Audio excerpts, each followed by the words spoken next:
Well, I'm out here in Ann Arbor, Michigan, just out in the country, just past Ann Arbor, and picking up myself this Porsche 914 2-liter engine.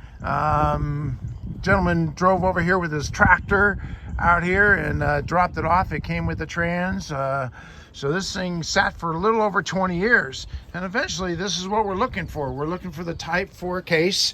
To have it rebuilt, probably making it into a 2.6 liter like I have here. And then we got the Volkswagen Type 1s that are used in the bugs and then in the Type 3 applications. So this started with a Porsche 914, but before that it was being utilized, it was designed for the Volkswagen 411 and 412s, and that's why they call it a Type 4. And then they use it on the Volkswagen Vanagons and buses, and then for the Porsche 914, and then also for a 2-year model for Porsche 912s, the Type 4 case. So we're going to take this, tear it all apart. Hopefully it'll be rebuildable. It'll look like this. So I got a little bit of work to do, but I'm telling you, this is the good stuff.